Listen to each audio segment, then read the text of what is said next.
আসসালামু আলাইকুম। বেসরকারি শিক্ষক নিবন্ধন ও প্রত্যয়ন কর্তৃপক্ষ অর্থাৎ এনটিআরসিএ সূত্র থেকে জানা গেছে ১৯তম বেসরকারি শিক্ষক নিবন্ধন পরীক্ষার নতুন সার্কুলার প্রকাশ করল আজ। তো ভিউয়ার্স, চলুন ১৯তম শিক্ষক নিবন্ধন সার্কুলারের বিষয়ে খুঁটিনাটি আপনাদের সাথে উপস্থাপন করার চেষ্টা করি। আশা করি আপনারা সঙ্গেই থাকবেন।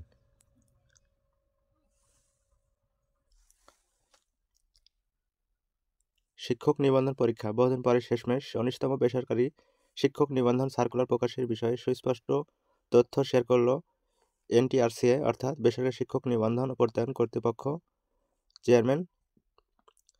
ফেসবুক ও ওয়েবসাইট ভিজিট করে এমনই তথ্য পাওয়া গেছে। তো ভিউয়ার্স, আশা করা যাচ্ছে জানুয়ারি মাসের শেষ সপ্তাহ কিংবা ফেব্রুয়ারি মাসের প্রথম দিকে ১৯তম শিক্ষক নিবন্ধন সার্কুলার প্রকাশ করা হতে পারে।